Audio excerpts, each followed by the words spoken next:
ಒಟ್ಟಾರೆ ವಿಶ್ವಕಪ್ನಲ್ಲಿ ಭಾರತೀಯ ಮಹಿಳಾ ತಂಡ 7-2ರಿಂದ ಮುಂದಿದ್ದೀವಿ. ಈ ದಿನ ಪಂದ್ಯ 65 ರನ್ಗಳ ಸುಲಭದ ವಿಜಯವನ್ನು ಸಾಧಿಸಿ ಪಾಯಿಂಟ್ ಪಟ್ಟಿಯಲ್ಲಿ ಅತ್ಯಮೂಲ್ಯವಾದ 3.20 ಎರಡನೇ ಸ್ಥಾನದಲ್ಲಿದ್ದಾರೆ. 0.5 ಆಸ್ಟ್ರೇಲಿಯಾದವರು ಮೊದಲೇ ಸ್ಥಾನದಲ್ಲಿದ್ದಾರೆ ಅಂತ ಹೇಳ್ತೀವಿ. ಇವತ್ತಿನ ಬ್ಯಾಟಿಂಗ್ ಹೈಲೈಟ್ಸ್ ಏನಂದರೆ, ದಾಖಲೆ ಸ್ಮೃತಿ ಮಂದನ ಅವರು ಮಹಿಳಾ T20 ಕ್ರಿಕೆಟ್ನಲ್ಲಿ 35ನೇ ಅರ್ಧಶತಕ. ಸೆಕೆಂಡ್ ರ್ಯಾಂಕು ಮೂನಿ ಅವರಿದ್ದಾರೆ 30 ಸಾರಿ. ಆಮೇಲೆ ನೆಕ್ಸ್ಟು ಹರ್ಮನ್ಪ್ರೀತ್ ಕೌರ್ ನಾಯಕಿ ಅವರು ಆಡ್ತಾ ಇರೋದು ಇದು 9ನೇ ವಿಶ್ವಕಪ್ಪು. ನೋಡಿ ಅವರ ಸ್ಟೆಮಿನಾ, ಅವ್ರ ಸ್ಟ್ರೆಂತು, ಅವರು ಹೆಣ್ಮಗಳಾಗಿ ಭಾರತದ ಒಂದು ಕಪ್ ತಂದುಕೊಟ್ಟಂಥ ನಾಯಕಿ. ಅವರು ಒಂದು ತಾಳ್ಮೆಯುತ ಬ್ಯಾಟಿಂಗ್, 2 ವಿಕೆಟ್ ಆದಮೇಲೆ 36 ರನ್ ತೆಗೆದ್ರು. ಆಮೇಲೆ ರಿಚಾ ಘೋಷ್ ಅವರು ಲಾಸ್ಟ್ 2 ಓವರಲ್ಲಿ 34 ರನ್ ಹೊಡಿತಾರೆ. ಅವ್ರ ವೈಯಕ್ತಿಕ ಸ್ಕೋರು 34 ಆಗಿರುತ್ತೆ. ಒಳ್ಳೆ ಸ್ಕೋರ್ ಮಾಡ್ತಾರೆ. 170 ಗಡಿ ದಾಟಿಸ್ತಾರೆ ಭಾರತದ್ದು. ಕೇವಲ 105ಕ್ಕೆ ಆಲ್ಔಟ್ ಆಗ್ತಾರೆ.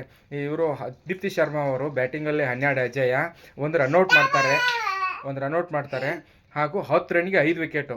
ಇದು ಇತಿಹಾಸದಲ್ಲಿ ಪ್ರಿಯಾ ಅವರು ಪಾಕಿಸ್ತಾನ ವಿರುದ್ಧನೇ 5 ವಿಕೆಟ್ ಹೋಗಿದ್ರು. ಇದು 2ನೇ ಬಾರಿ ಅಂತ ಹೇಳ್ಬೇಕಾಗುತ್ತೆ. Man of the match, woman of the match Smriti Mandhana ಅವರಿಗೆ ಟಫ್ ಕಂಟೆಸ್ಟ್ ಅಂತೇಳಿ ದೀಪ್ತಿ ಶರ್ಮಾ ಅಂತ ಹೇಳಬೇಕಾಗುತ್ತೆ. ಚರಣಿ ಅವರು 3 ವಿಕೆಟ್ ಹೋಗಿದ್ದಾರೆ. ಒಟ್ಟಾರೆ ಭಾರತದ ಸ್ಪಿನ್ನರು ಶಪಾಲಿ ವರ್ಮಾ ಕೂಡ ಮೀಡಿಯಂ ಫಾಸ್ಟ್ ಅನ್ನೋಕ್ಕಾಗಲ್ಲ, ಸ್ಪಿನ್ ಅಂತ ಅನ್ಬೇಕಾಗುತ್ತೆ. 9 ವಿಕೆಟು ಬಿದ್ದಂಥ 9 ವಿಕೆಟು ಸ್ಪಿನ್ನರ್ ತೊಗೋತಾರೆ 14 ಓವರಲ್ಲಿ. ನೋಡಿ ಇವರು ಸ್ಪೀಡ್ ಬಾಲರು, ಹಾಕಿರೋದೇ 3 ಓವರು, ಅದರಲ್ಲಿ 35 ರನ್ನು, ವಿಕೆಟ್ ಲೆಸ್ಸು.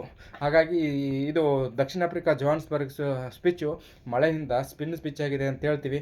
ನೆಕ್ಸ್ಟು 17ನೇ ತಾರೀಕು ಜೂನು ನೆದರ್ಲ್ಯಾಂಡ್ಸ್ ವಿರುದ್ಧ ನಡೀತಾ ಇದೆ. ಆಲ್ ದ ಬೆಸ್ಟ್ ಅಂತ ಹೇಳ್ತಾ ಒಳ್ಳೆ ಶುಭಾರಂಭ ಮಾಡಿದ್ದಕ್ಕೆ ಭಾರತೀಯ ತಂಡಕ್ಕೆ ಶುಭಾಶಯಗಳನ್ನು ಕೋರ್ತಾ ನಾನು ವಿಡಿಯೋ ಮುಗಿಸ್ತಾ ಇದ್ದೀನಿ. ಜೈ ಹಿಂದ್.